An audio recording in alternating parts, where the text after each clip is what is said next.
Bonsoir, messieurs et dames. Merci de nous rejoindre à ce JDS, journal du dimanche au soir, qui sera marqué par ces sujets. 5e congrès des experts comptables de l'Union économique et monétaire ouest-africaine, UEMOA, organisé par l'Ordre des experts comptables et comptables agréés du Burkina Faso. L'événement a réuni en 2 jours, c'est-à-dire les 26 et 27 octobre dernier à Ouagadougou, plus de 400 participants sur la lutte contre les flux financiers illicites. Nous reviendrons sur ce grand rendez-vous avec notamment le président du comité d'organisation, Koniba Soma. Et puis 9e édition du Rebranding Forum Africa, c'était à Bruxelles en Belgique, les 20 et 21 octobre dernier. Les systèmes financiers africains en mutation, concilier authenticité et modernité, les chemins de l'inclusion financière, c'est la thématique qui a été retenue et qui a réuni plusieurs acteurs étatiques et non étatiques à Bruxelles. Nous reviendrons sur son contenu à travers donc des échanges sur ce plateau. Et enfin sport, 3e étape du Tour du Faso 2023, ce dimanche 29 octobre à Ouagadougou. Cela a été donc sifflé, réduite à 138 km.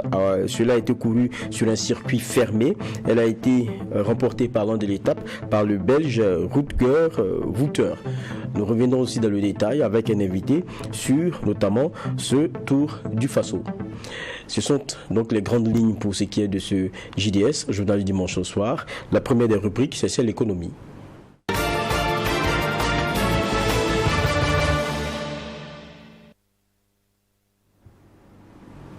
Nous l'annoncions en titre et nous y revenons. Il s'est tenu les 26 et 27 octobre à Ouagadougou le 5e congrès des experts comptables de l'UEMOA sur le thème experts comptables et lutte contre les flux financiers illicites. Un rendez-vous marqué par des communications et des échanges autour de la thématique centrale. Nous vous proposons justement celui sur le rôle des experts comptables dans la lutte contre la corruption. Ce cadre d'échange a permis aux différents experts de proposer des solutions et faire des recommandations dans le cadre de la lutte contre la corruption, notamment dans notre espace, l'espace UEMOA. Sanata Séré.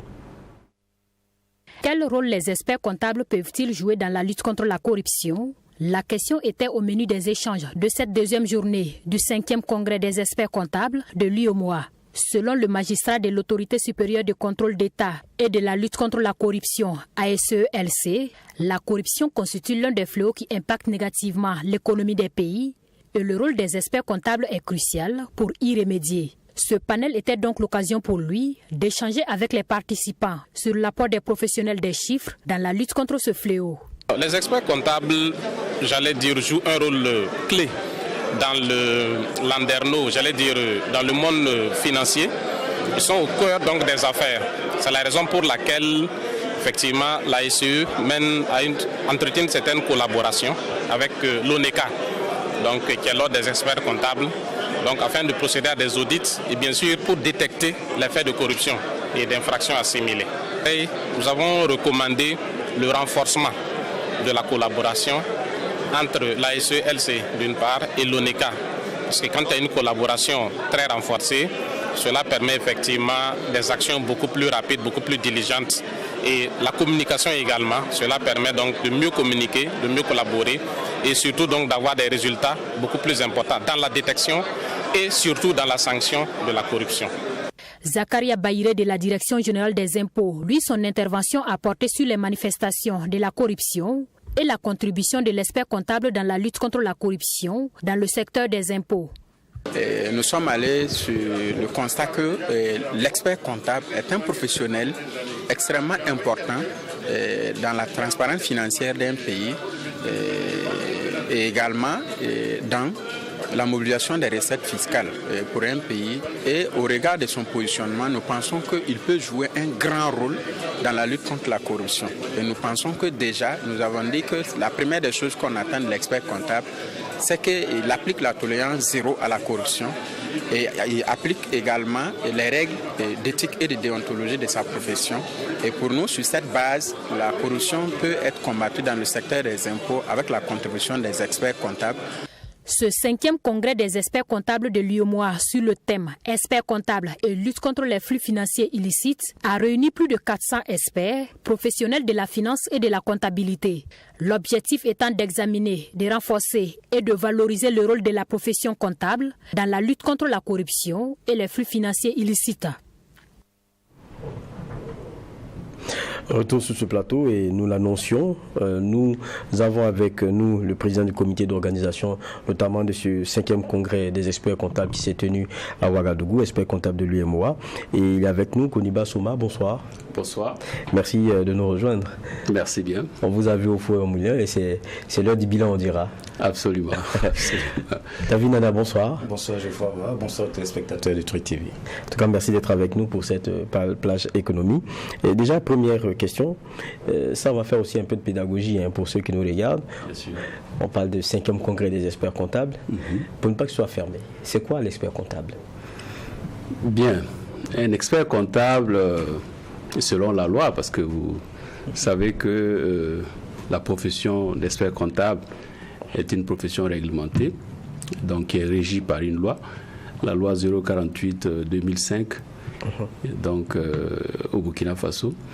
Et selon cette loi, un expert comptable, c'est celui-là qui, sans être lié par un contrat de travail auprès d'un tiers, qui fait donc profession à son nom et sous sa responsabilité, qui fait donc profession de vérifier et d'apprécier, de réviser et de redresser des comptabilités. L'expert comptable, c'est celui-là aussi qui peut évaluer les entreprises ou toute autre organisation. L'expert comptable aussi peut donc auditer les comptes des entreprises, des entités de façon générale. Et l'expert comptable peut donc être commissaire aux comptes. Il est en même temps, il a la qualité d'être commissaire aux comptes. L'expert comptable peut organiser et tenir les comptabilités des organisations. L'expert comptable peut aussi prester en matière donc de conseil en gestion et aussi en matière de conseil fiscal. Pour vous dire que in fine, l'expert comptable, c'est celui-là qui est le garant en réalité de la fiabilité des données financières des entités. Donc, l'expert comptable a en réalité, donc, c'est une profession qui est d'intérêt public en réalité.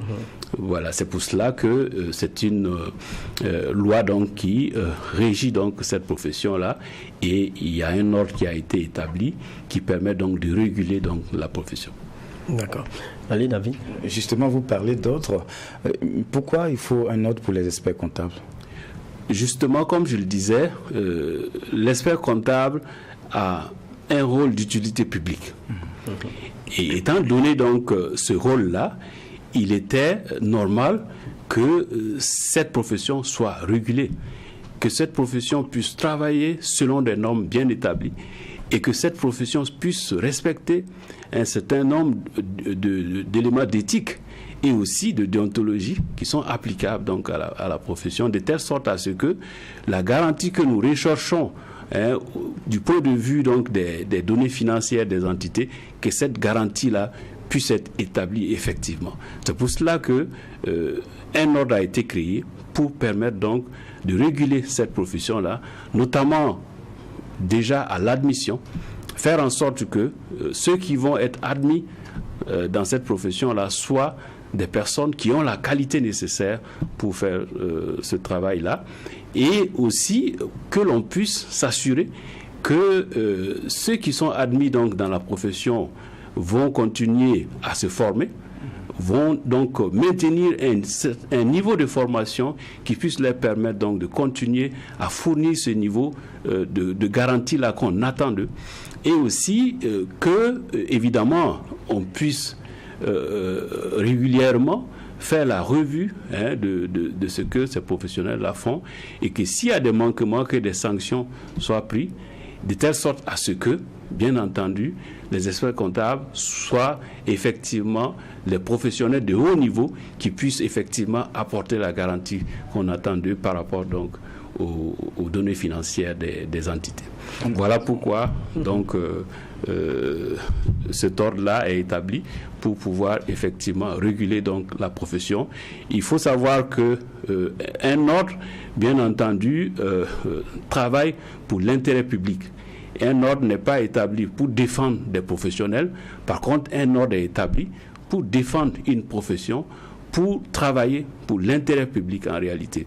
Donc défendre la profession, c'est pas défendre les professionnels, c'est plutôt faire en sorte que ces professionnels-là puissent maintenir un certain niveau de qualité, un certain niveau donc d'éthique et de déontologie qui puisse garantir justement cette qualité-là. Et quand on parle d'experts comptables, beaucoup disent « Ah, ça ressemble à un cercle bien fermé ». Qu'est-ce que vous répondez ? Bien sûr, l'expert comptable, la profession d'expert comptable, évidemment, c'est une profession noble, comme je vous l'ai dit, par donc la définition de la profession de l'expert comptable. Évidemment, on attend de l'expert comptable un certain comportement d'éthique et de déontologie. Évidemment, ça fait que de l'extérieur, les gens pensent que c'est un milieu fermé. Et puis, il y a aussi le fait que pour accéder à cette profession-là, il faut quand même faire de longues études.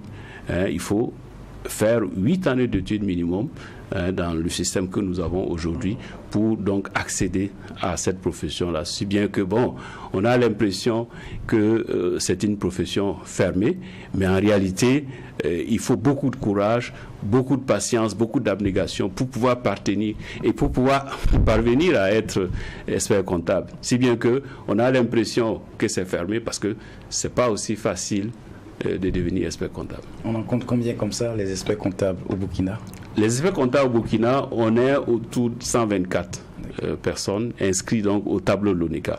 Parce que pour être expert comptable, il faut d'abord être inscrit au tableau de l'ordre des experts comptables et des comptables agréés du Burkina Faso pour ce qui concerne le Burkina Faso. Même si vous êtes diplômé, si vous avez le diplôme d'expertise comptable, vous ne pourrez pas vous faire appeler expert comptable. Il faut d'abord être inscrit au tableau de l'ordre pour qu'on puisse vous appeler, pour que vous puissiez avoir le titre d'expert comptable.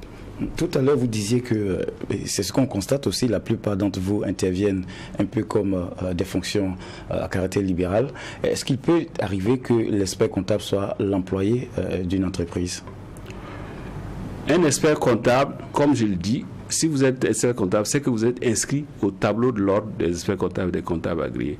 Et si vous êtes inscrit au tableau, vous pouvez travailler soit de façon libérale ou vous pouvez être employé dans un cabinet d'expertise comptable. Mais vous ne pouvez pas travailler dans une entité autre qu'une société d'expertise comptable ou de comptabilité et puis vous faire appeler expert comptable. Si vous allez travailler dans une entité autre, évidemment, vous ne serez plus expert comptable. On va vous appeler tout simplement diplômé d'expertise comptable. Justement, on va revenir sur ce que nous tiens aujourd'hui, c'est le 5e congrès des experts comptables de l'UMOA. C'était la dernière fois, c'était le Mali. Oui. C'était le Mali. Le contexte burkinabé était un peu plus difficile aussi, mais on l'a tenu quand même. Bien sûr, on a tenu donc à relever ces défis. C'est vrai que le contexte est un peu difficile, mais nous avons voulu montrer que même au regard de ce contexte-là, et étant donné ce contexte, on peut quand même faire de belles choses, on peut organiser ce genre de manifestations, et l'ONECA l'a bien démontré qu'il y a des ressources de qualité au sein donc de l'ordre qui peuvent effectivement faire de belles choses. Et je pense que les appréciations que nous avons reçues nous font en tout cas savoir que le travail en tout cas a été bien fait et que le congrès a été une réussite. Vous annonciez, je me rappelle à votre point de presse, annonciateur aussi de ce 5e congrès-là, que vous attendiez en gros 400 participants, si ma mémoire était bonne. Oui. Vous les avez tenus? Oui, pas tout à fait. On n'a pas eu forcément les 400 personnes qu'on attendait, mais on a dépassé donc les 300. Okay, ce qui est quand même une bonne note, à mon avis, pour les congrès des experts comptables de l'UMOA. Si tu permets, moi je voudrais aussi qu'on revienne un peu sur le thème qui a marqué ce 5e congrès-là. C'est bien expert comptable et lutte contre les flux financiers illicites dans la sous-région. Tout de suite, ça m'amène à poser la question, qu'est-ce qui a motivé ce choix et puis aussi, quel est l'état des lieux dans notre sous-région en ce qui concerne ces flux illicites-là? Oui, alors, ce qui nous a guidés au choix donc de ce thème-là, c'est bien entendu le contexte que nous avons. D'abord, par la réalité de ces flux financiers qui gangrènent nos économies, parce que selon les études, une des études de la conférence des Nations Unies sur le commerce et le développement, il a été montré que l'Afrique perd au moins 50 milliards de dollars chaque année par le biais justement des flux financiers illicites. C'est beaucoup d'argent qui aurait pu être utilisé pour le développement donc, de nos pays. Et d'ailleurs, on dit que cela correspond à peu près à l'aide publique au développement que reçoit toute l'Afrique. Donc ça veut dire que si on avait ces 50 milliards de dollars, on aurait pu même se passer de l'aide au développement. Pour vous dire qu'il y a quand même un gros problème donc, à ce niveau et des actions doivent être entreprises pour en tout cas limiter ces flux financiers illicites. Et on a aussi le contexte lié donc au terrorisme. Vous savez que c'est un phénomène qui se finance en partie aussi par les flux financiers illicites. Donc pour nous, il était de bon ton, en tout cas normal, que l'on puisse s'intéresser effectivement à ce fléau-là qui gangrène effectivement les économies et qui crée suffisamment de problèmes donc à nos pays. Et la question centrale, c'était le rôle de l'expert comptable, ce qu'il peut justement dans la lutte contre ces flux financiers illicites-là. Oui. Qu'est-ce qui en ressort? Parce que c'était ça le nœud de la rencontre, de ce 5e congrès. Alors, il faut aussi dire que vous avez ce qu'on appelle le GAFI, c'est le groupe d'action financière, qui est l'organisme qui met en place les normes de lutte en matière de lutte contre les flux financiers illicites, contre le blanchiment des capitaux, le financement du terrorisme, etc. Et cet organisme-là définit les normes donc au niveau international et fait régulièrement des revues dans les différents pays pour s'enquérir, bien entendu, de l'état donc des dispositifs mis en place pour lutter effectivement contre ces fléaux-là. Et les évaluations qui ont été faites par le GAFI a fait que nos pays, en tout cas un certain nombre de pays de l'Afrique de l'Ouest ont été placés sur la liste grise, bien sûr, de cet organisme-là. Et la conséquence, c'est que, évidemment, ça peut freiner un peu les ardeurs des investisseurs et l'appréciation même que l'on peut avoir de façon globale sur notre économie. Et donc, le gouvernement a entrepris de mettre en place des actions correctives pour pouvoir résorber donc cette situation, faire en sorte que l'on puisse sortir donc de cette liste-là. Et les experts comptables ont un grand rôle à jouer justement dans ces actions qui sont en train d'être mises en place, et aussi bien d'autres professionnels comme les avocats, les notaires, les huissiers, etc., qui ont aussi un rôle à jouer. Et nous avons voulu prendre à bras le corps effectivement le rôle qui nous revient, de telle sorte à faire en sorte que nos membres soient suffisamment édifiés et qu'ils puissent effectivement mettre en leur sein, au sein donc de leur cabinet, un dispositif leur permettant de lutter efficacement contre les flux financiers illicites. Je pense que lors des échanges, notamment concernant le Congrès, ce qui lui sortait, c'est que c'est vrai, il y a ce qui peut être contrôlé, mais c'est qu'il y a une bonne partie aussi de ces flux, je pense que vous le disiez tout à l'heure aussi à petit mot, qui échappe à toute comptabilité, c'est-à-dire qu'ils passent par des circuits vraiment insoupçonnés. Là, ça devient un peu compliqué. C'est vrai qu'on a un handicap dans nos pays, parce que nous avons un secteur informel très développé, ce qui fait que les personnes qui agissent donc dans ce secteur-là, très souvent ne tiennent pas de comptabilité ou ont du mal à tenir une comptabilité. Et ce qui fait que, évidemment, ça rend cette lutte-là un peu plus difficile à ce niveau-là. Mais je pense qu'il y a des actions qui sont prises de telle sorte à amener au fur et à mesure les acteurs de ce secteur-là à sortir effectivement de l'informel. Vous avez ce qu'on appelle donc les CGA, partenariats qui ont été mis en place, de telle sorte à pouvoir accompagner les très petites entreprises et faire en sorte que elles puissent effectivement... Les centres de gestion agréés. Voilà, les centres de gestion agréés, qu'elles puissent effectivement tenir une comptabilité. Et évidemment, nous sommes en train d'aller vers donc la mise en place du visa des états financiers. Et cela va permettre effectivement d'avoir plus de garanties sur les états financiers qui sont produits par les différentes entités, parce que cela demanderait à ce que un expert comptable puisse effectivement donner une attestation, donner une appréciation sur les états financiers qui sont produits et qui vont être déposés donc auprès de l'administration fiscale. Et l'expérience a été menée dans d'autres pays et on a vu que ce dispositif a permis de booster les recettes fiscales qui dans certains pays sont passées du simple au triple. Donc pour vous dire que c'est un dispositif qui peut beaucoup améliorer donc les finances publiques, qui peut aider effectivement à lutter contre les flux financiers illicites. D'accord. Quand on suivait aussi ce congrès, notamment à travers les communications, cette lutte contre les flux illicites là, on appelle beaucoup à votre éthique et à votre déontologie. Je veux dire aussi, quelles sont les obligations pour un expert comptable? Je prends le cas concret, s'il a d'aventure un de vos clients est dans ces pratiques là, quelles sont les obligations pour vous et parfois quelles sont les difficultés que vous rencontrez?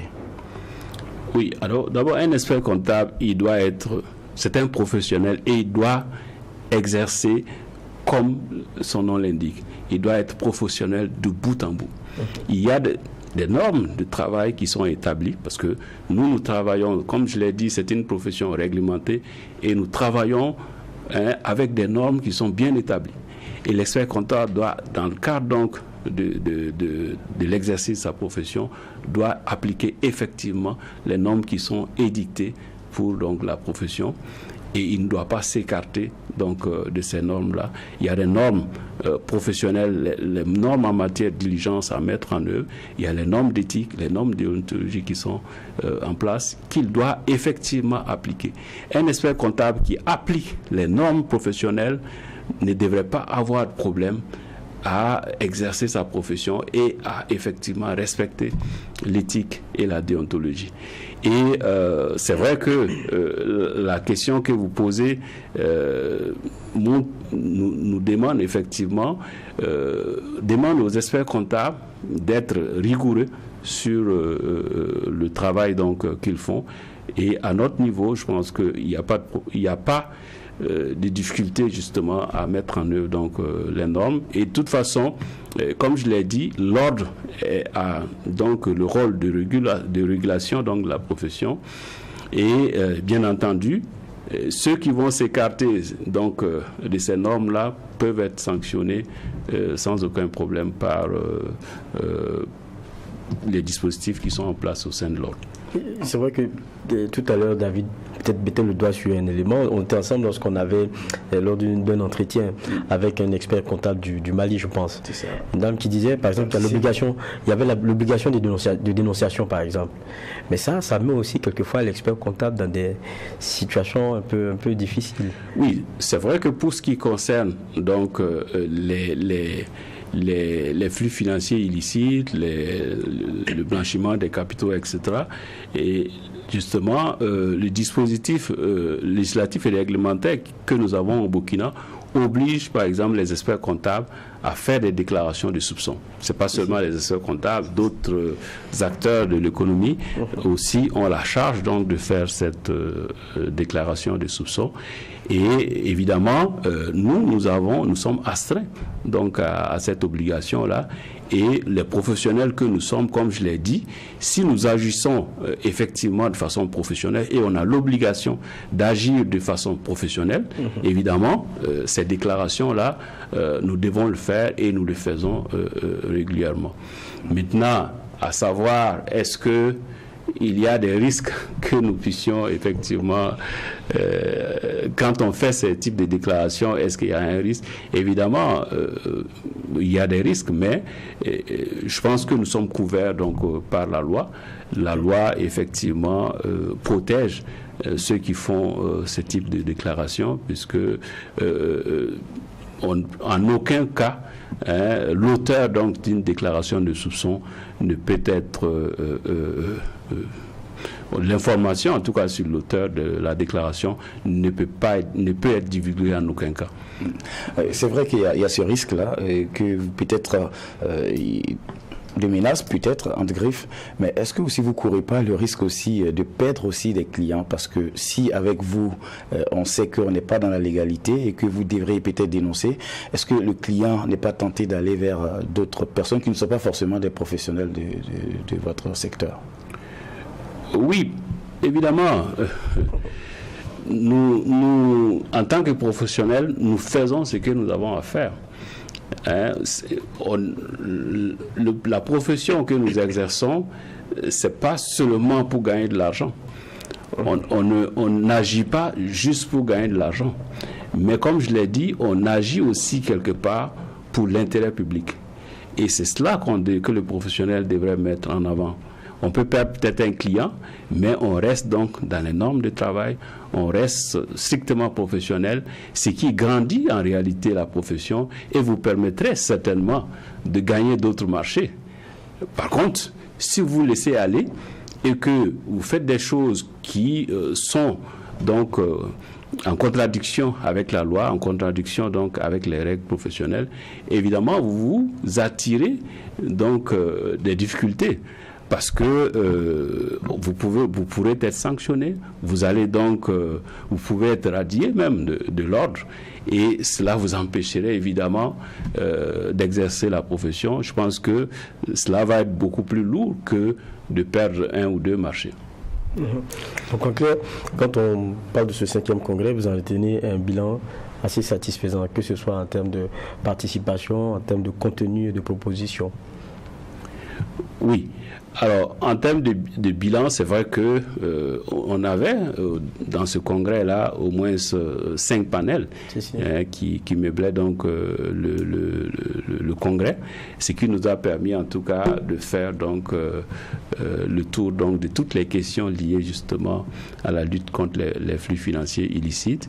Et il y a donc un rapport que nous avons produit qui pourrait évidemment être mise à la disposition de toute personne intéressée, qui pourrait donc édifier effectivement ces personnes et qui pourrait même être utilisée par les autorités dans le cadre de la lutte contre les flux financiers illicites.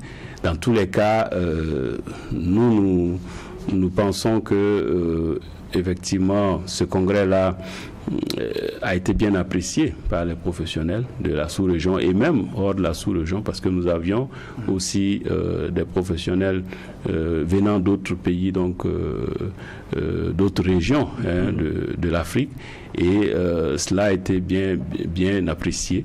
Et il nous reviendrait certainement de pouvoir décliner tout ce qui a été dit lors de ce congrès-là en termes de formation au sein donc de nos ordres, pour faire en sorte que l'on puisse effectivement aller plus loin encore dans la formation, dans l'information des experts comptables, et faire en sorte que effectivement ils puissent intégrer tout ce qui a été dit, les dispositifs en matière de lutte contre les flux financiers illicites au sein donc de leurs cabinets. Dernière question, David Nana. D'accord. Il est clair que vous, avec l'éthique et la déontologie, vous allez jouer proprement votre fonction dans les règles de l'art. Est-ce que de l'autre côté, vous sentez l'accompagnement? Parce qu'après aussi la difficulté, surtout dans le contexte dans lequel on est, est-ce que le législateur il vous accompagne comme il se doit?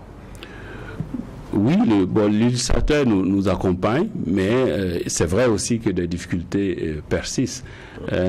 Nous avons par exemple le fait que toutes les sociétés anonymes doivent avoir un commissaire aux comptes.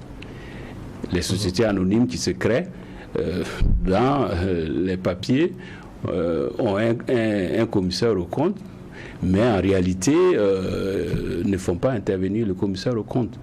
Et souvent même, la société est créée avec le nom d'un expert comptable comme commissaire aux comptes, mais l'expert lui-même n'est pas informé qu'il est nommé commissaire aux comptes de cette société-là, si bien que, bon, il n'intervient pas.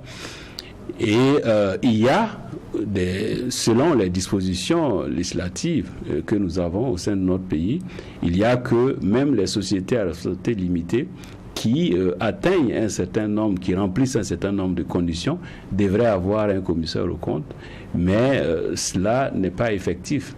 Parce qu'en réalité, cette disposition-là existe, mais il n'y a rien derrière qui permet de contrôler et de faire en sorte qu'elle soit appliquée. Faire en sorte que la société anonyme puisse effectivement montrer qu'elle a bénéficié de l'apport, en tout cas du travail d'un commissaire aux comptes, qu'elle a un commissaire aux comptes qui contrôle régulièrement donc ses comptes, ou encore la SARL qui remplit les conditions a effectivement fait appel donc à un commissaire aux comptes. Il n'y a rien derrière qui contrôle ces obligations-là, si bien que, bon, il y a un certain nombre d'entreprises qui se plaisent à ne pas remplir donc ces conditions-là. C'est donc en clair, on fait croire qu'il y a vos services qui sont derrière et non, et dans la réalité, rien. Oui, pour cela, on a besoin évidemment de l'appui des pouvoirs publics pour faire en sorte que, évidemment, on puisse s'assurer que les sociétés remplissent effectivement les conditions qui sont édictées donc par la loi. Peut-être qu'ils ont la volonté de le faire. Ça pourrait se faire comment? On sait que chaque année, il y a un bilan qu'il faut déposer. Est-ce qu'il faudrait peut-être demander que ce bilan soit certifié par un autre ou bien? Oui, on pourrait par exemple demander à ce que ces entités-là puissent aussi produire le rapport du commissaire aux comptes. Je pense que c'est quelque chose qui est en train d'être réglé avec la mise en place du visa financier, parce que dans le projet du dispositif qui est en train d'être mis en place, sinon c'est quelque chose qui a déjà été acté par la loi. Maintenant, il s'agit d'implémenter ça. Dans l'implémentation, on devrait faire en sorte, en tout cas, que ces sociétés-là puissent effectivement produire le rapport du commissaire aux comptes, et que les sociétés, les entreprises qui n'ont pas besoin d'avoir un commissaire aux comptes vont produire effectivement une attestation de l'expert comptable qui apprécie bien entendu les états financiers qui vont être déposés auprès de l'administration fiscale, et aussi qui vont être transférés auprès donc de la BCEAO pour donc constituer les statistiques économiques donc de la zone UEMOA. D'accord, on comprend. Donc ça veut dire qu'il y a des encadrements qu'il faut maintenant opérationnaliser. Voilà, il faut opérationnaliser. Ça est en train de se faire. On espère que ça va se faire très vite, pour que, évidemment, l'expert comptable puisse jouer entièrement son rôle et pouvoir effectivement lutter, en tout cas contribuer à lutter contre les flux financiers illicites. En tout cas, merci à vous, Kony Bassouma, d'être passé sur ce plateau. On vous a suivi pendant quelques jours quand même avec ce 5e congrès, puisque rappelons que True TV était média partenaire. On a pu faire vivre tout cela aussi à nos téléspectateurs à travers reportages et entretiens. Plateau, ça a été un plaisir. Merci de vous recevoir ce soir. Merci. Merci à vous. Ouais, c'est un plaisir partagé. David, vous allez rester avec nous parce qu'on parlera toujours économie, mais on pourra donc accompagner M. Kony Bassouma avec cette fois-ci un autre rendez-vous. Celui-ci s'est fait en Belgique et c'est c'était la 9e édition du Rebranding Africa Forum, la RAF comme on l'appelle, et il faut préciser qu'il y a eu quand même d'importantes présences avec par exemple le président de la République de Sierra Leone, Julius Maada Bio. Il y a eu aussi une importante délégation qui était venue du Cameroun, qui elle aussi donc a marqué sa présence. Et pour ce rendez-vous-là, Rebranding Africa Forum, il n'y avait pas moins de 23 communicateurs, et non des moindres.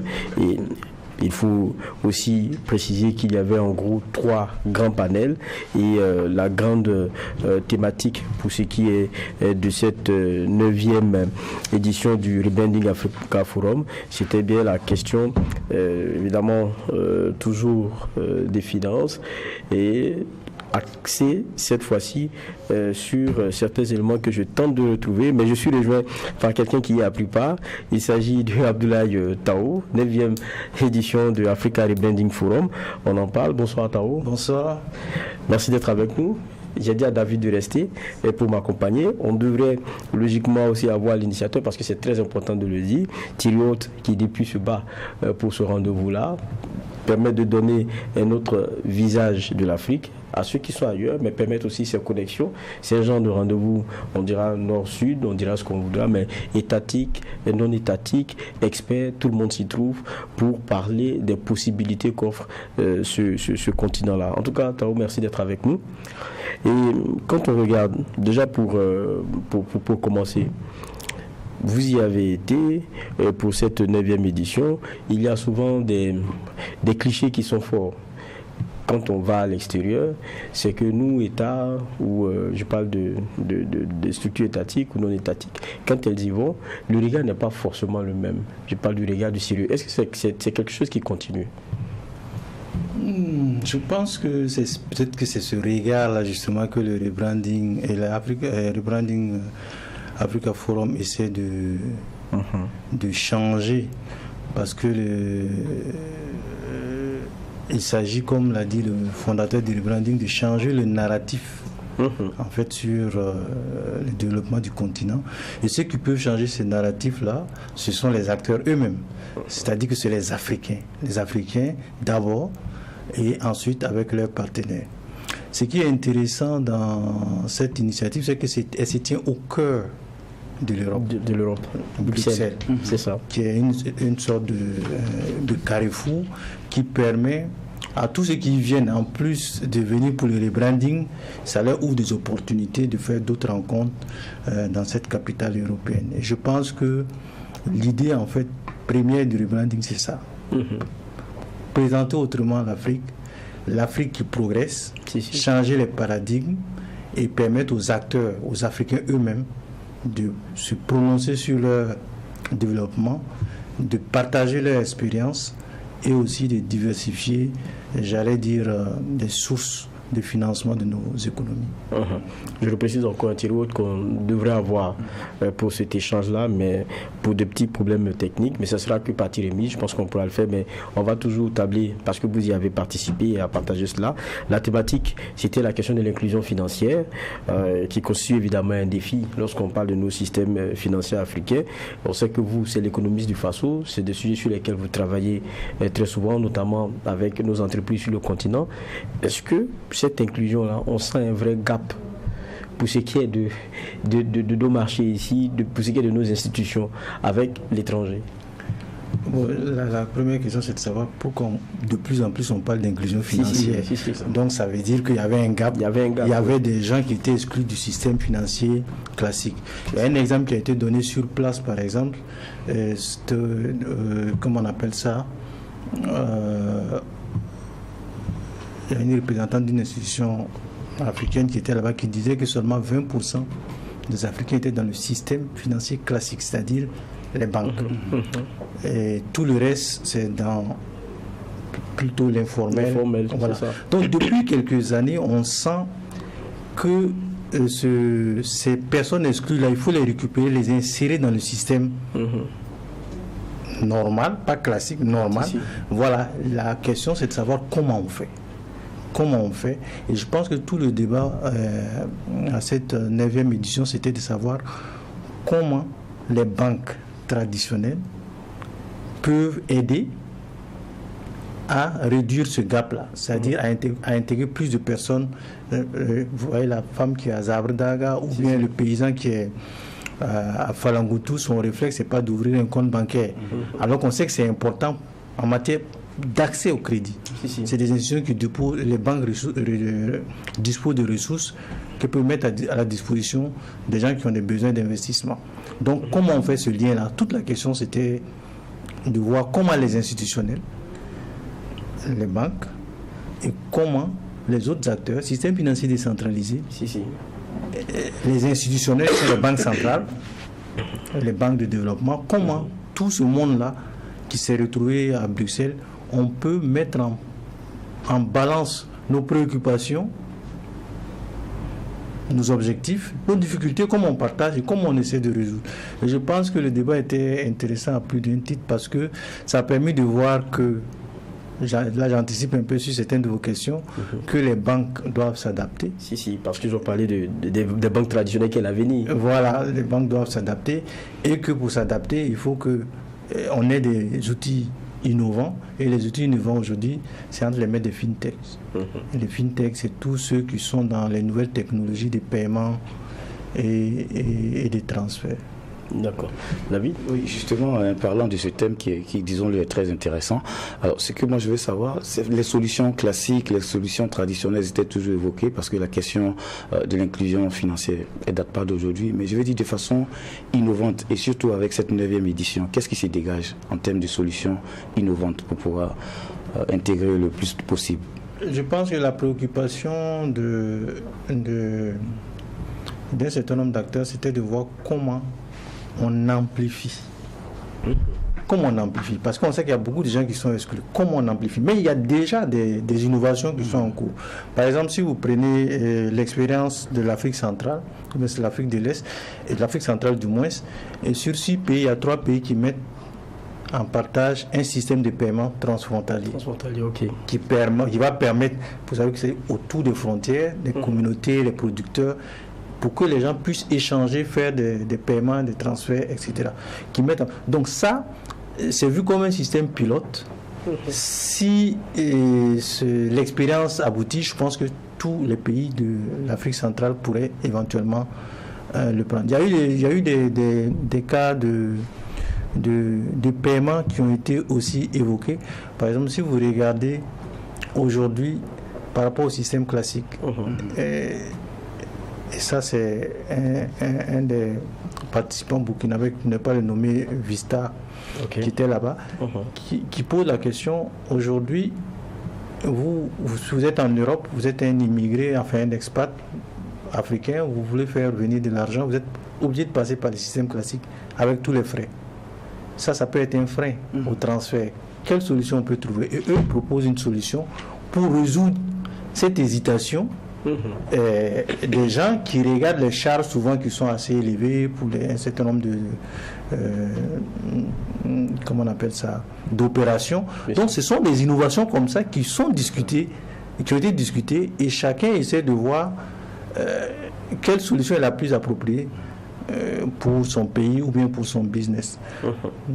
Et justement, quand on regarde un peu le modèle de financement, on va dire de nos économies africaines, quand on regarde, parce que quand on parle d'inclusion financière, c'est avoir des services qui soient adaptés aux personnes qui sont exclues du système, qui sont des pauvres, qui sont des personnes de revenus faibles, voilà.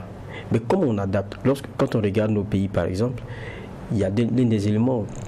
Pour être reconnu, il faut avoir au moins un papier, il faut exister. Ça aussi, c'est beaucoup de faiblesses qu'on a. Il y a beaucoup qui trouvent, par exemple, le moyen de contourner. Vous les voyez, ils ont je ne sais pas comment ils font pour avoir des comptes mobile money, mais quelquefois, on a du mal même à capter ces personnes. On a du mal à les atteindre. Ça devient toute une difficulté. Je pense que vous posez très bien le problème. Comment on capte ces gens-là? On capte ces gens-là, effectivement, en prenant en charge leurs préoccupations.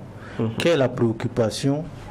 Par exemple, moi je vais vous prendre un exemple très simple qui est valable pour nous ici sur le plateau. Qui de nous n'a jamais fait de tontine? Ou qui ne fait pas de tontine? Mais jusqu'à présent, vous voyez, les outils modernes, personne n'a essayé de résoudre. Pourtant, on est des cadres, on a des comptes en banque, on a des comptes d'épargne, mais on est toujours dans les tontines parce que ça permet de résoudre. Mais est-ce que vous savez combien de milliards circulent dans les sous-tontines tous les mois au sein des populations? L'innovation technologie justement, les fintech doivent pouvoir, et même les banques doivent pouvoir justement prendre ces préoccupations en charge, dire non, on vous propose une solution qui est efficace, sécurisée et pas trop chère. Et ça permet d'avoir de l'argent qui est sécurisé et même de doper l'activité des personnes concernées. Donc, le but du G, en fait, c'est ça. Et aujourd'hui, avec les moyens de paiement, vous avez les mobile money qui se développent, justement, il faut... Et je pense que l'enjeu, ça a été dit par un des intervenants au forum, l'enjeu aujourd'hui, c'est les mobile money, paiement et transfert. Il faut peut-être qu'on aille au-delà. Oui, c'est-à-dire que quelqu'un qui a le réseau qui est quelque part dans un village très reculé, qui a besoin de faire un dépôt, il n'y a pas de problème, qui a besoin de faire un transfert, mais s'il a besoin d'un crédit pour résoudre un problème rapidement, comment on fait? S'il a besoin d'une assurance, comment? Alors que dès qu'il y a accès, c'est fini, il est fidélisé. Voilà, donc c'est ça. Il faut prendre les préoccupations des gens en charge sur la base d'outils technologiques facilement manipulables, bien sûr. Parce que la question que vous allez peut-être me poser, mais dans un contexte où les gens ne sont pas très alphabétisés, comment on fait? Donc, ce sont des préoccupations qu'il faut prendre en compte. Et je pense que le débat a été très bien posé. Maintenant, les gens vont rentrer dans les laboratoires, on espère, pour voir comment on prend en charge ces préoccupations pour permettre au plus grand nombre d'Africains d'être dans le système financier que nous sommes maintenant. Justement, quand on regarde, et après vous allez poser la question, c'est un peu ce qu'il y avait dans, je ne sais pas si c'était le deuxième panel, hein, si je ne m'abuse, le deuxième grand thème, c'est dit l'obligation pour ce qui est de ces banques-là de se réinventer. Sinon, par impossibilité de tout capter, ça sera un peu plus difficile pour elles. Comment se réinventer? Et je pense que on se pose nous-mêmes la question, les médias aujourd'hui, face au débat, au boom technologique, comment on fait pour s'adapter? TTV aujourd'hui propose plusieurs solutions. Audio, télé, vous voyez, ça c'est l'adaptation. Les banques aussi sont obligées de faire cette adaptation. Aujourd'hui, quand vous regardez, je suis obligé de citer un exemple, quand vous regardez les banques, chacun essaie d'avoir son moyen de paiement. Ça, c'est déjà un premier pas parce que on sent que l'avenir se trouve dans ces moyens de paiement, de transfert faciles à faire. Aujourd'hui, si vous êtes sur Coris Money, c'est ça, hein, Coris Money on dit, vous avez beaucoup de choses que vous pouvez faire. Puisque, a priori, si vous êtes sur Coris Money, c'est comme si vous avez un compte. Voilà, on se dit que vous êtes arrimé à la banque. Voilà, et tous les services que la banque peut offrir, vous pouvez y avoir accès d'une façon ou d'une autre. Donc c'est ça, l'avenir c'est ça. Et aujourd'hui, comment les banques font cette mutation? Est-ce qu'elles vont le faire en solitaire? C'est-à-dire, est-ce que chaque banque va développer sa propre... avec une obligation de vase communicant. Voilà. Ou bien on va créer un système plus large où tout le monde pour amplifier. Mais ça c'est un débat qui reste à mener. Mais déjà les banques sont en train de s'adapter. Ils sont en train d'innover. C'est vrai que les banques ne peuvent pas être partout. Parce qu'une agence, ça coûte très cher. Donc, quels sont les relais? Les relais, ce sont les paiements mobiles que certaines banques sont en train de mettre en place. Il faut avoir des relais. Il faut aussi, et ça c'est très important, il faut que peut-être qu'ils essaient de voir si une partie de leurs activités ne peut pas être cédée à d'autres acteurs. Avoir en partage un certain nombre d'outils qui permettent à des gens qui sont sur le terrain d'être vos relais, moyennant effectivement un partage de charges. Ça va permettre de densifier un peu les utilisateurs des nouveaux systèmes financiers qu'on va mettre en place. Maintenant, le risque, c'est quoi? Il y a un gros risque parce que si les banques s'adaptent, les banques sont obligées de s'adapter. Si elles s'adaptent, elles font un peu de la fintech. Donc, c'est les startups qui créent des innovations, c'est ça qu'ils vont capter pour mettre dans leur circuit. Si ça se passe comme ça, c'est bien. Mais quand les fintech grossissent, elles peuvent aussi chercher à avoir des agréments pour faire un certain nombre de choses. Est-ce que là, il n'y aura pas de concurrence? Ça aussi, c'est un débat pour l'avenir qu'il faut voir. Comment on peut intégrer, pour ne pas qu'il y ait la concurrence entre les banques et les fintechs qui vont créer des innovations. Comment on fait? Est-ce qu'on intègre? Comment on réglemente? C'est ça. Pour ne pas casser la dynamique.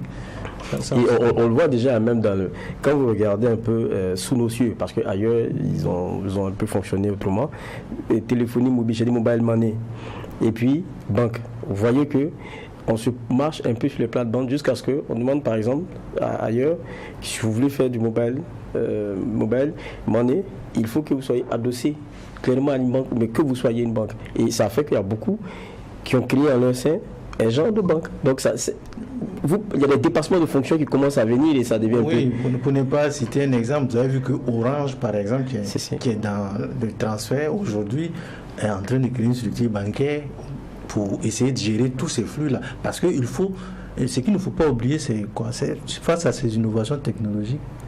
Vous savez que les Africains, par définition, sont très prudents. Ils préfèrent avoir l'argent sous son matelas que de mettre ça dans les mains de quelqu'un à qui n'a pas confiance.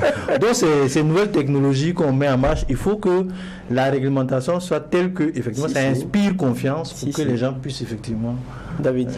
Non, moi je prends justement le pan en parlant de la réglementation. C'est vrai d'un côté on demande aux banques de s'adapter, ce qui est tout à fait juste, mais sous nos cieux à forte coloration informelle, est-ce que dans cette lutte pour l'inclusion financière là, l'État n'a pas un rôle, j'allais dire un gros rôle à jouer ici? Parce que quand on prend nos économies, c'est fortement informel. Et le plus souvent, l'une des causes, l'une des explications du fait de la non-inclusion, c'est parfois ce problème de l'informel là. Bon, je pense une des solutions, c'est dans la réglementation. Parce que quand on dit système informel, ça veut dire qu'il n'y a pas de traces. Voilà. Quand on dit formel, ça veut dire qu'il y a des papiers, il faut identifier les acteurs. C'est vrai que beaucoup de gens n'aiment pas la paperasserie, mais on est en matière de finance, il faut des traces, il faut des preuves. Donc je pense que petit à petit, aujourd'hui, pour avoir une SIM avec Orange Money ou je ne sais pas quelle structure de transfert d'argent, vous avez besoin d'être clairement identifié. Voilà, donc vous laissez des traces, vous avez un compte qui vous permet de faire un certain nombre de transactions. Donc petit à petit, on va obliger les gens à rentrer dans ce système-là. Maintenant, il ne faut pas obliger les gens à rentrer dans le système, mais les enfermer dans un système qui ne leur profite pas. C'est pour cela, l'intérêt de la technologie, c'est ça. Si vous les intégrez dans le système financier, j'allais dire moderne, innovant là, il faut que ça corresponde effectivement à leurs besoins et que ce ne soit pas, j'allais dire, comment on dit ça, des services pas trop chers. Voilà, parce que ça aussi, c'est ça qui bloque souvent l'accessibilité. Moi, il y a des gens qui viendraient peut-être pour prendre un crédit de 20 000. Le petit vendeur de kiosque, souvent, il a besoin juste de 50 000 francs pour qu'il peut rembourser en 2-3 mois. Comment on gère ça dans un système? Aujourd'hui, dans un système normal, vous allez aller, il va aller à la caisse ou pas à la banque déjà, il va aller à la caisse, on va lui dire bon, CNIB, adresse, le lieu où on va venir visiter, avec tous les tralala que cela, c'est pour ça, ça décourage. Donc c'est pour ça que je parle d'adaptation. Il faut que justement les services et les prestations qu'on va offrir s'adaptent aux clients. C'est pas aux clients de faire l'effort de s'adapter. C'est les prestataires de services qui doivent comprendre les besoins des clients et s'adapter à ces besoins-là pour leur proposer des services qui correspondent vraiment à leurs attentes. Et quand on parle de ce rebranding forum, on a vu qu'il y a vraiment de fortes têtes. Quand je parle de têtes, c'est vraiment des têtes d'affiche qu'on a vues qui, dans le domaine de la finance, de l'économie, sont des gens qui sont calés et qui sont des professionnels dans le métier qui viennent partager les expertises. On a des pays qui ont fait le déplacement. J'ai parlé de délégations qui sont très fortes. Je pense qu'il y avait Cameroun. Je pense qu'il y avait un président aussi qui a fait Sierra Leone qui était présent, comme je le disais au départ. Vous dites quoi ça? La participation à ce forum, comme le Rebranding Africa Forum, ça apporte au pays, ça apporte même aux structures non étatiques? Pour les pays, c'est important.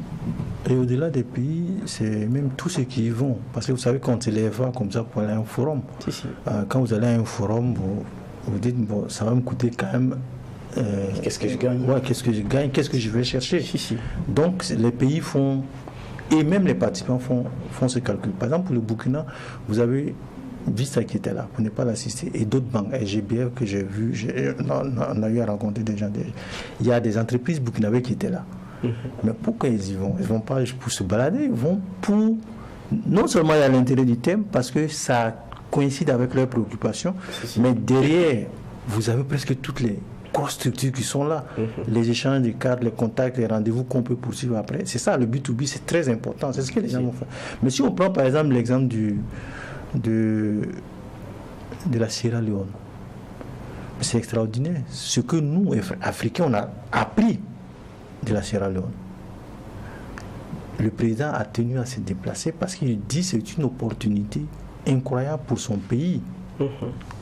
Il est venu avec une forte délégation. Ils sont venus à l'avance et ils ont participé presque à tous les panels. Ils ont échangé, ils ont présenté leur pays. Voilà un pays qui sort des guerres et il a fait le bilan, qui est rentré en phase démocratique et aujourd'hui qui est en train de chercher des financements pour développer son système éducatif, son économie, ses infrastructures. Il vient, il a des interlocuteurs sur place, il vend son programme. Il y a quelqu'un qui disait, toute comparaison, toute raison gardée aussi, que c'est un peu le Davos. Parce qu'il y a des très, très grandes personnalités économiques qui étaient là. Et en face, vous avez des gens qui ont des préoccupations, qui viennent faire, entre guillemets, leur marché. Et pour la Sierra Leone, c'est très intéressant parce que quand on parle d'inclusion, ou même quand on parle d'inclusion, parce qu'il y a un orateur qui a dit, et je pense que c'est le CEO de Lilium Capital qui dit non, qu'au-delà de l'inclusion financière, faisons de l'inclusion sociale. C'est un autre niveau. Voilà, par exemple, eux, c'est un pays en guerre. Eux, c'est un pays qui est sorti de la guerre, qui est en train de se reconstruire. Il y a de la scolarité, il y a des handicapés qu'il faut gérer de la guerre. Vous vous rappelez les affres de la guerre avec les manches, coups de manche. Oui. Vous voyez, donc il y a tout ça à gérer et je pense que c'était une opportunité pour ce pays-là de se vendre entre guillemets.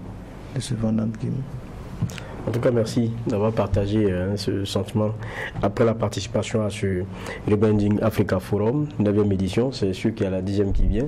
Et donc, on verra encore le contenu que cette équipe choc de Thierry Haute mettra. Sur le thème du 10e, je crois qu'ils ont arrêté le thème, c'est construire ensemble l'Afrique, le 10e.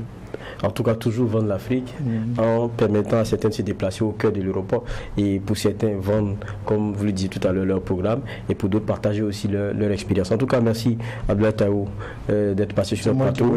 Voilà, Abdoulaye Tao de l'économiste du Faso et c'est sûr que vous aurez tout ce qui s'est passé aussi à ce Rebranding Africa Forum en lisant l'économiste du Faso.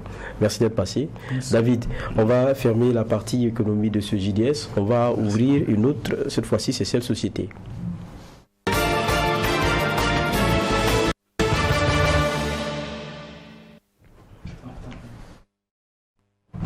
Pour parler société, il faut dire que le clap de fin de la 20e édition du CNAC, entendez, Semaine nationale de la citoyenneté, de la CNAC, a été donné. La clôture, elle est intervenue ce vendredi 27 octobre à Ouagadougou. Et durant une semaine, donc, il faut le rappeler, le pays a vibré au rythme de cette édition à travers plusieurs activités.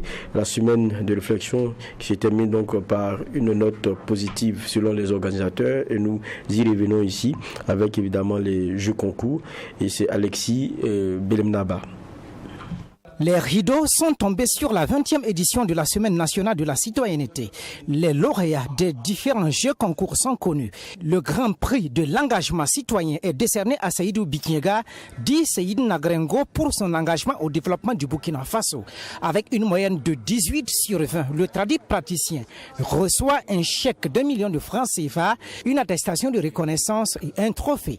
Le prix de l'intégration, lui, revient à l'APIA, l'Association pour la promotion de l'intégration africaine. Avec une moyenne de 16,95 sur 20, elle repart avec une attestation de reconnaissance et un chèque de 500 000 francs CFA.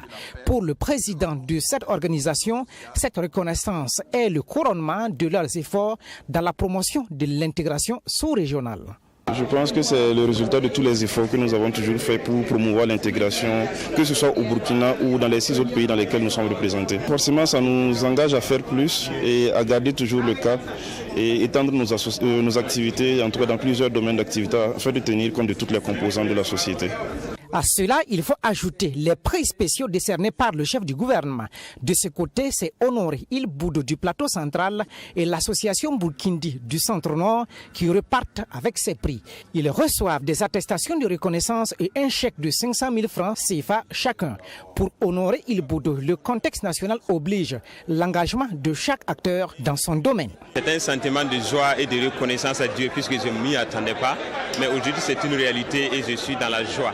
Maintenant, un mot par rapport à l'engagement citoyen, je dirais que c'est un don de soi pour, en tout cas pour le bonheur de son prochain et de son pays. Et je me dis qu'actuellement, dans le contexte actuel, le Burkina Faso en a besoin. Pour ce qui est des prix du jeu concours sur le civisme, ils sont plus d'une trentaine d'élèves des 13 régions, dont 3 meilleurs nationaux à recevoir ces prix. Pour le ministre en charge de la justice, cette 20e édition a connu un franc succès. Il appelle la population burkinabé à faire bloc autour des autorités pour bouter hors des contrées burkinabé leaders terroristes. Aujourd'hui, vu notre contexte actuel, c'est le moment d'appeler d'abord, d'une part, à l'union sacrée des filles et fils du pays, du Burkina Faso, autour des autorités pour venir à bout de l'insécurité que nous vivons. Deuxièmement, la Semaine nationale de la citoyenneté appelle vraiment au patriotisme de chaque Burkinabé pour qu'il s'élève debout et combattre pour sa patrie. Les activités organisées durant cette 20e édition de la Semaine nationale de la citoyenneté ont permis aux populations de s'approprier les valeurs de citoyenneté responsable en vue de la reconquête du territoire national et de sa sauvegarde. En plus, les réflexions menées au cours de la présente édition ont permis de faire un diagnostic clair sur les défis liés à la montée de l'incivisme et ses conséquences négatives sur la paix et la stabilité au Burkina Faso. Après cette partie société, on passe au sport.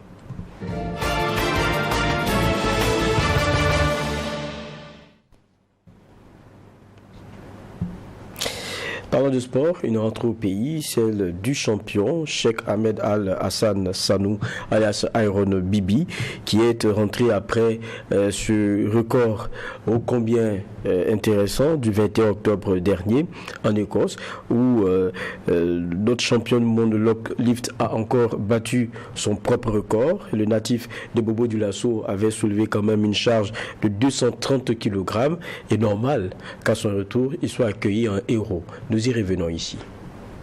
L'homme le plus fort du monde est de retour dans son Faso natal.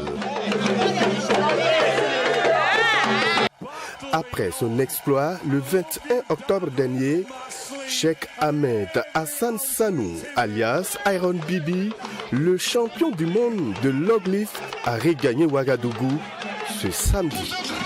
L'homme au quin triplé est accueilli en fanfare à sa sortie par une foule immense.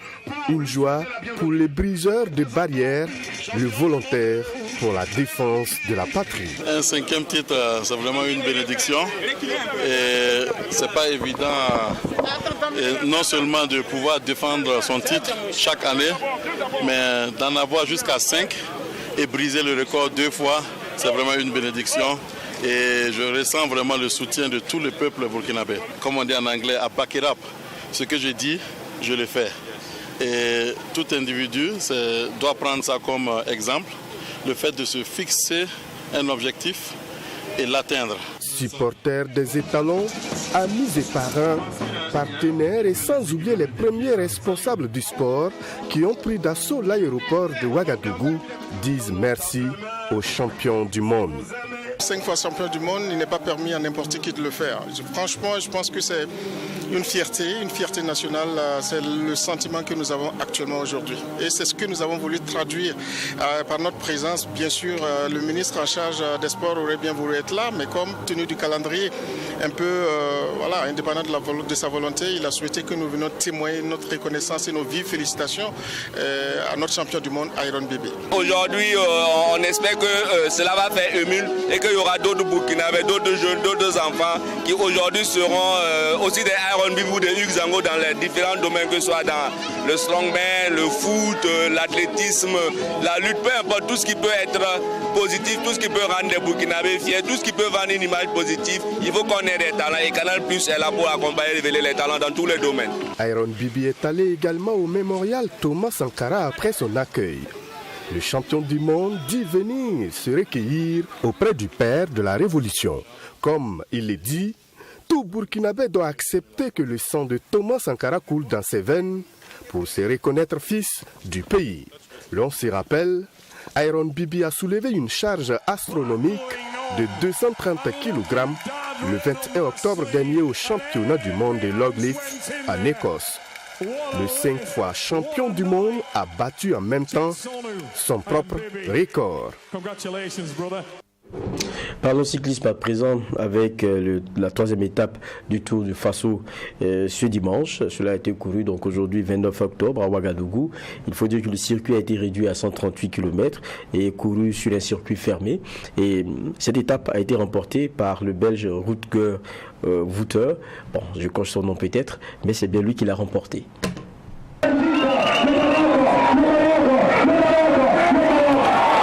Le Belge Wouter Rutger remporte la troisième étape du Tour du Faso couru à Ouagadougou sur le boulevard Thomas Sankara dans un circuit fermé de 10 tours, soit au total 107 km parcourus. Il y a eu 2 points chauds. Le premier a été disputé au deuxième passage sur la ligne et remporté par Wouter Rutger. Le deuxième point chaud, disputé au 5e passage, et Sabaï Ibrahim du Maroc passe en tête. Au sprint final, après les 10 tours, le Belge Wouter Rutger arrive en tête et remporte l'étape. Grâce à sa victoire d'étape et sa bonification au premier point chaud remporté, il récupère le maillot jaune des épaules de Paul Daumont, arrivé 4e à cette étape. J'ai pensé que c'était échappé aujourd'hui pour la victoire, mais c'était un sprint massif. Ça serait toujours très dangereux et très difficile pour gagner. C'est toujours très dangereux aussi. Oui, c'est très proche, mais nous avons 3 Belges pour le classement général. C'est maintenant très bon, mais on verra jour par jour. L'objectif pour les Belges à ce tour était de remporter les victoires d'étape selon l'entraîneur. Pour lui, la Belgique a pour mission d'être première à chaque arrivée. Oui, gagner l'étape, c'est tout. Parce que c'est le 3e jour et on n'a pas gagné. Je ne suis pas habitué de ça. Moi, je veux gagner les étapes, c'est tout. Le classement général, ça ne m'intéresse pas. On veut gagner les étapes. Uniquement les étapes? Oui. On prend ça avec, mais ça ne m'intéresse pas. Mais gagner les étapes, c'est tout. Paul Daumont perd le maillot jaune, le maillot le plus convoité, avec 3 secondes de retard, mais garde sur ses épaules le maillot vert, le maillot au point. Pour le directeur technique national Martin Sawadgo, avec 3 secondes de retard, rien n'est encore perdu. Au niveau de l'arrivée, il fallait le 16 qui était à 9 secondes, il fallait que lui, pour rentrer au minimum 3e, parce qu'il a enlevé déjà 2 secondes, et être premier, ça fait 10 secondes. Et c'est ça qu'il a pris. Et puisque si vous prenez le règlement ICI, si tu viens premier à l'étape, tu as 10 secondes, le deuxième tu as 6 et le troisième 4e. Donc le troisième il a 4 secondes. Donc il fallait que pour rentrer 3e pour pouvoir conserver son maillot. Voilà, donc mais il est venu 4e. Bon, à l'étape, donc il n'a pas de bonification. Et du coup, le Belge qui était à 9 secondes a pu récupérer le maillot, mais du reste, c'est quelques 3 secondes seulement de différence. Et je pense que la suite, le tour, c'est plusieurs étapes. Donc je pense que demain, on pourra en tout cas rebondir. Le Belge Wouter Rutger remporte cette 3e étape en 3 heures, 9 minutes 28 secondes, avec une vitesse moyenne de 43 km/h. Le maillot des sprints intermédiaires a été arraché également à Vincent Mouni par le Marocain et Sabaï Ibrahim. Vincent Mouni s'en sort avec le maillot du meilleur jeune et l'écharpe du fair play revient à Steve Ariol du Cameroun. La 4e étape, Ouagadougou-Koupéla, est longue de 136 km 800 et il y a 3 points chauds à disputer. Le premier à Koupila, le deuxième à Mokteto et le 3e à Zorgo. Tour du Faso donc qui bat son plein et nous y restons en termes de sujet.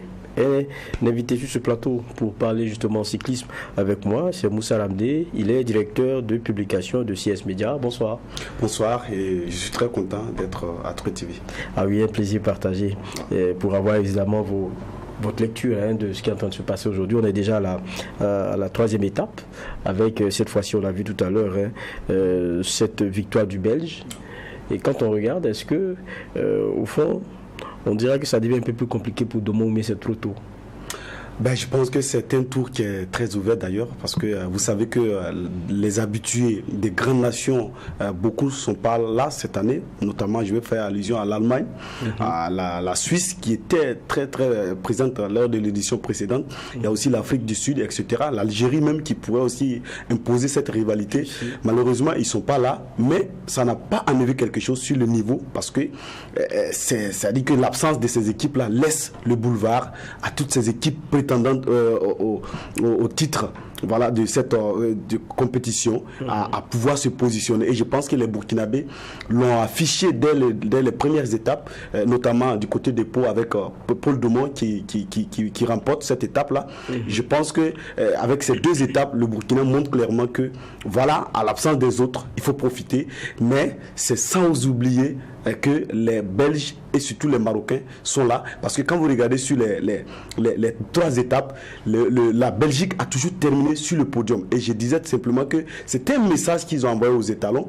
Bon, je ne sais pas si ça a été décortiqué, mais voilà la conséquence, parce qu'ils se sont rattrapés. Parce que quand vous regardez la première étape, la Belgique termine le même Rutger Wutter qui termine deuxième après Paul Domon. La deuxième étape, c'est Wallace Helen qui termine deuxième de la Belgique, suivi encore par le même Rutger Wutter qui termine troisième. Donc ça veut dire que sur les trois étapes, la Belgique a su positionner sur le podium. Donc c'est une concrétisation de leurs efforts qui est aujourd'hui la victoire de la Belgique. Et vous remarquez encore que le Maroc se positionne également, parce que quand vous regardez aujourd'hui sur le podium, deux Marocains qui terminent. Donc ça veut dire que vraiment ce Tour du Faso là réserve beaucoup de surprises.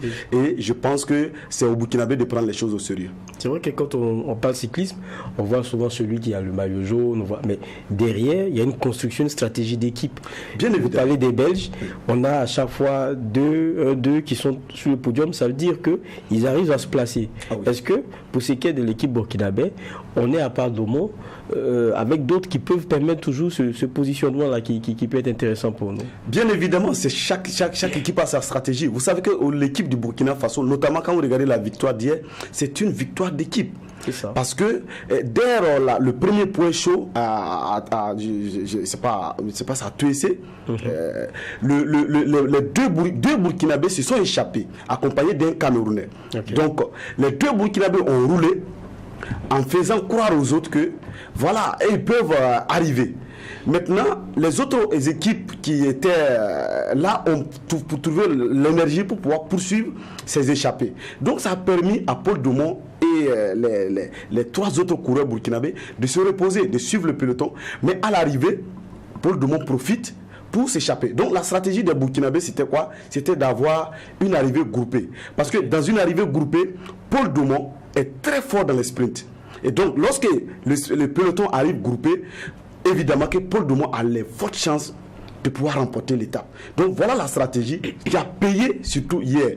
Également aujourd'hui, je pense que c'est ce même travail qui a été fait, sauf que à l'arrivée, effectivement, il y a un Belge qui a été encore plus rapide, plus fort que Paul Domon, mais je pense que la victoire du Burkina Faso hier, c'était une victoire d'équipe. Et je pense que en cyclisme, c'est aussi l'équipe, la solidarité des coureurs qui permet de remporter. Sinon, vous ne pouvez pas prendre votre vélo et rouler si les prétendent gagner quelque chose. Ça, c'est bien dit. Et quand on regarde aussi, c'est vrai que c'est un 34e Tour du Faso qui est en train d'être organisé. On a dit, bon, c'est comment on appelle cela, c'est le Tour du Faso de la résilience. C'est qu'il y a beaucoup, on va dire, d'enjeux à l'intérieur. Pour vous, les enjeux sportifs, ça sera quoi pour nous aujourd'hui? Je pense que le Burkina Faso a gagné déjà en organisant cette compétition. Quand je dis qu'il a gagné, c'est déjà le fait qu'on montre à l'image du monde entier que le drapeau peint en rouge n'est pas forcément vrai. Si. Parce que vous savez bien qu'il y a des zones effectivement qui sont difficiles à fréquenter. Mais ce n'est pas tout le Burkina Faso. Les Burkinabés vivent malgré ce qu'on nous attribue. Moi, j'ai eu la chance de faire des directs en ligne sur Facebook. Je vois des gens qui nous suivent depuis Haïti, depuis Koweït, depuis le Canada, les États-Unis, la France, partout dans le monde. Et souvent, on est étonné que certains réagissent en disant, mais attends, le Burkina Faso, quand même, on peut faire du tout là-bas. Donc, ce qui veut dire que en faisant effectivement, en organisant ce tour-là, c'est un message fort que nous envoyons au monde entier pour dire le Burkina Faso est fréquentable. Quelle que soit la situation, le Burkina reste debout. Et vous avez vu qu'il y a eu beaucoup de choses non dites, notamment la participation des partenaires. Il y a eu des équipes qui n'ont pas pu participer. Peut-être par crainte de la situation sécuritaire, on ne sait pas. Mais c'est une manière de dire aux gens que ceux qui sont venus, ils seront bien accueillis, ils seront bien traités, et c'est le Burkina Faso qui reste debout. Donc ça, c'est la première victoire. Donc voilà pourquoi je salue les autorités qui ont eu l'initiative d'organiser cette compétition. Parce qu'en n'organisant pas cette compétition, c'est une manière de dire à nos ennemis, de dire à tous ceux qui nous découragent dans notre lutte-là, que évidemment, vous avez raison, parce qu'au Burkina, on ne peut pas circuler entre deux villes. Est-ce que vous voyez? Donc, c'est cette première victoire-là qui est là. Cette deuxième victoire, que je pense que c'est possible également, c'est sur le plan sportif. Donc, notamment, avoir un maillot jaune, ça sera aussi bien avec Paul Dumont qui est très bien en jambes. Et je pense que le ministre l'a bien souligné la dernière fois, le Burkina Faso s'est mieux préparé. Quand vous regardez les coureurs burkinabés, vous sentez qu'ils ont envie de faire quelque chose. Ils ont quelque chose en jambes. Et cette année, j'ai été à plusieurs reprises sur plusieurs compétitions du tout, plusieurs compétitions, notamment sur Charles de Gaulle, notamment, il y a le Tour de la Reconquête, etc. Il y a eu beaucoup de compétitions qui ont permis aux étalons de mieux se préparer. Donc, c'est pas pour rien que quand vous écoutez les Belges, ils vont vous dire, Paul Dumont, il est très fort. Okay. Ça, c'est une réalité. Donc, c'est pour dire qu'on a les chances pour conserver ou bien pour remporter ce maillot jaune, parce que ça fait depuis 2018, je pense, que le maillot jaune nous fuit. Donc, j'ai vu des gens aussi qui pensent que quand le Burkina a remporté les 2 étapes successives, c'est parce que le niveau n'est pas élevé. Je dis non. Quand vous regardez le classement général, le Burkina est 4e. Donc, il y a même le Cameroun devant le Burkina Faso. Quand vous regardez le classement par, disons, le classement général, je vais dire, le Burkina, il y a Paul Dumont qui est 2e, mais le 2e burkinabé vient à la 7e place. Donc, ça, c'est le classement général par, disons, compétiteur. Mais le classement général par équipe, le Burkina Faso se retrouve à la 4e place. Donc, vous avez la Belgique, le Maroc, le Cameroun, et le Burkina arrive à la 4e place. Donc, c'est pour dire que le niveau est très élevé. Et les étalons doivent prendre ça au sérieux. Et tous ceux qui aiment le cyclisme doivent encourager cette équipe-là. Ce n'est pas parce que la France, la Belgique, disons, l'Afrique du Sud ou la Russie n'est pas venue que le niveau a diminué. Bien au contraire, c'est une compétition ouverte. Mais justement, à part les Marocains et les Belges, qui il faut craindre? Il faut craindre tout le monde. Je pense actuellement, comme je vous l'ai dit, quand vous regardez le classement général, le 2e burkinabé, il est en 7e. Je pense que c'est Rawende Moukaïla. Donc, ce qui veut dire qu'on a notre cartouche fétiche qui est Paul Dumont. Si quelque chose arrive à Paul Dumont, je pense que ça sera catastrophique pour le Burkina. Donc on a intérêt à le protéger. Et au-delà de lui, quand vous regardez aussi la distance des points, je pense que c'est pas aussi des temps, pardon, c'est pas aussi assez élevé. Donc ça veut dire que celui même qui est à la 12e place peut se retrouver effectivement à la 1re place. Donc ce qui veut dire qu'on doit craindre tout le monde, on doit prendre au sérieux, on doit travailler en équipe. Surtout, le travail d'équipe est très important. On connaît les forces de Paul Dumont, il faut travailler à le mettre dans les bonnes conditions, comme ce qu'on a fait lors de la 2e étape, parce que c'est ce travail d'équipe qui a permis à Paul Dumont de remporter. Donc il faut encore multiplier cette stratégie-là, mais également travailler. On a d'autres coureurs qui peuvent aussi faire la surprise. Donc je pense qu'il y a des équipes comme le Mali qui n'ont pas encore dit leur dernier mot. Malheureusement, le meilleur coureur malien, Yaya Diallo, qui a fait d'ailleurs sa formation en Afrique du Sud, n'est pas de la partie. Sinon, c'est un élément à craindre. Mais il y a également la Côte d'Ivoire qui est avec Isiaka Cissé, avec Abou Sanogo, qui sont aussi très forts. Je pense qu'ils n'ont pas encore dit leur dernier mot. D'ailleurs, j'ai croisé un confrère ivoirien qui nous disait que les Ivoiriens sont venus par la route. Ils étaient fatigués, ils sont en train de récupérer. Donc, on doit s'attendre à une grande équipe de la Côte d'Ivoire à partir de la 4e, la 5e étape à venir. Donc, c'est pour vous dire que les étapes à venir seront encore amplement disputé. Vous disiez quelque chose, il faudrait que les Burkinabés soient derrière les étalons, hein, parce que c'est quelque chose qui change dans la donne. Bien sûr. Surtout que le cyclisme, ça, c'est encourager le long de la voie, c'est tout. Et je pense qu'il y a eu des innovations quand même qui ont été apportées pour le circuit du circuit même cette année, avec une forte présence quand même dans les parcours de Ouagadougou, ça doit pouvoir apporter. Bien évidemment, je pense que on parlait de la résilience. Lorsque vous êtes au cyclisme, vous voyez l'amour que les Burkinabés ont pour cette nation, pour le drapeau. Parce que quand vous voyez en plein midi des gens alignés au bord de la route pendant plus de 2 heures pour voir rien que les cyclistes circuler, je pense que c'est très fort. Donc, encourager effectivement. Aujourd'hui, quand vous regardez tous ceux qui sont sortis, ils n'étaient pas contents parce qu'ils attendaient à une victoire de Paul Domon. Donc, c'est pareil. Les étalons cyclistes, c'est la même chose comme les étalons footballeurs qui jouent et qui donnent la joie à ce pays. Je pense que le Burkina Faso, aujourd'hui, a un argument très puissant pour montrer au monde entier que tous ceux qui fuient le Burkina Faso ont tort. Et je pense que Paul Domon est en train de démontrer cela. Les étalons cyclistes sont en train de démontrer cela. À travers aussi Fabrice Zango, on voit qu'on est en train de montrer la résilience, on est en train de faire une autre diplomatie. Et je vais dire que le sport est un facteur très important dans la diplomatie des nations, surtout sur le plan politique. Donc, nos autorités gagneraient effectivement, surtout le gouvernement de la transition, qui a un enjeu très important sur le plan diplomatique, à miser beaucoup sur le sport, parce que le sport peut changer l'image que les gens attribuent à ce pays.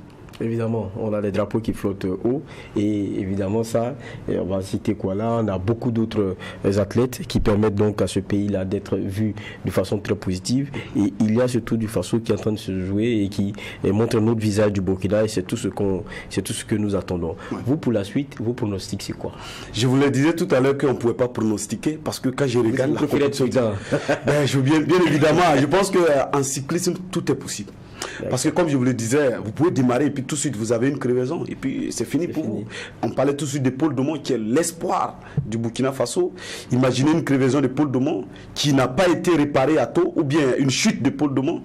Tout est gâché. Donc c'est pour vous dire tout est possible. Prions. Voilà pourquoi la solidarité des Burkinabés est très importante. Restons derrière cette équipe. Prions pour qu'ils puissent arriver à la destination souhaitée. Et je pense que je pense que cette année c'est ouvert. Paul Domon a vraiment des chances pour remporter le maillot jaune, mais aussi, sans oublier les Belges, les Marocains et également les Camerounais qui sont aussi présents. En tout cas, on a des challengers en face. Ce qu'on va espérer, c'est que nos étalons donc, se comportent de la meilleure des façons. Et évidemment, il y a tout cet espoir-là qu'il y a sur l'épaule de Paul Domon. Et on attend bien. En tout cas, merci à vous, Moussa Rabdé, d'être passé. Merci. Ça a été un plaisir pour décrypter cela. C'est encore la 3e étape. Mais on va suivre petit à petit et voir comment les choses vont évoluer. En tout cas, merci. Je rappelle que vous êtes directeur de publication de CS Media. Exactement. C'est aussi ce qui met un point final à notre JDS, au journal du dimanche au soir, que j'ai pris plaisir à présenter. Je vais vous retrouver dimanche prochain pour d'autres actualités. Et d'ici là, ce qu'on souhaite, c'est de bien se porter. Au revoir.